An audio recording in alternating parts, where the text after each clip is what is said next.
بسم اللہ الرحمن الرحیم۔ نبی اکرم صلی اللہ علیہ وسلم نے بخار کے ایک مریض کی عیادت کی۔ آپ صلی اللہ علیہ وسلم کے ساتھ حضرت ابو ہریرہ رضی اللہ عنہ بھی تھے۔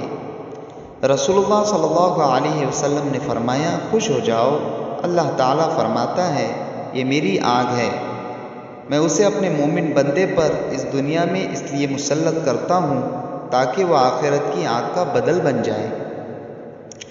شفا 3 چیزوں میں ہے، گھونٹ بھر شہد پینے میں، پچنا لگانے میں، اور انگار سے ہلکا سا داغ دینے میں، اور میں اپنی امت کو داغ دینے سے منع کرتا ہوں۔ یہ حدیث ابن عباس رضی اللہ عنہما نے مرفوع روایت کی ہے۔ اسماء بنت عمیس رضی اللہ عنہا نے رسول اللہ صلی اللہ علیہ وسلم سے کہا، اللہ کے رسول، جعفر کے بیٹے کو نظر بد لگ جاتی ہے، کیا میں ان کے لیے دم کر سکتی ہوں؟ آپ صلی اللہ علیہ وسلم نے فرمایا، ہاں، اگر کوئی چیز لکھی ہوئی تقدیر پر سبقت لے جاتی تو نظر بد لے جاتی۔ انصار کا آل عمرو بن حزم نامی گھرانہ زہریلے ڈنگ پر جھاڑ پھونک کیا کرتا تھا، جبکہ رسول اللہ صلی اللہ علیہ وسلم نے جھاڑ پھونک کرنے سے منع فرمایا تھا۔ چنانچہ ان لوگوں نے آپ صلی اللہ علیہ وسلم کی خدمت میں حاضر ہو کر عرض کیا کہ اللہ کے رسول، آپ نے دم کرنے سے روک دیا ہے، حالانکہ ہم لوگ زہریلے ڈنگ پر جھاڑ پھونک کرتے ہیں۔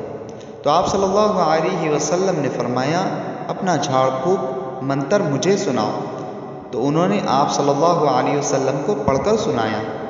آپ صلی اللہ علیہ وسلم نے فرمایا، اس میں کوئی مذائقہ نہیں، یہ تو اقرارات ہے، یعنی ثابت شدہ ہے۔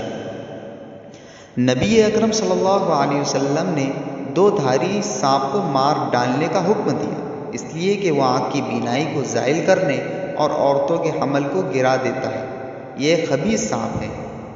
ام المومنین ام سلمہ رضی اللہ عنہا نے رسول اللہ صلی اللہ علیہ وسلم سے پچنا لگانے کی اجازت طلب کی تو نبی اکرم صلی اللہ علیہ وسلم نے ابو طیبہ کو حکم دیا کہ وہ انہیں پچنا لگائے۔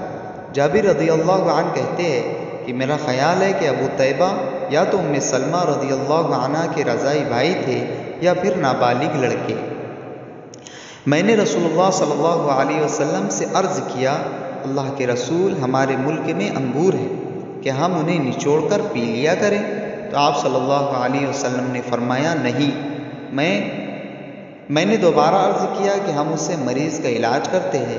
آپ صلی اللہ علیہ وسلم نے فرمایا، یہ دوا نہیں بلکہ خود بیماری ہے۔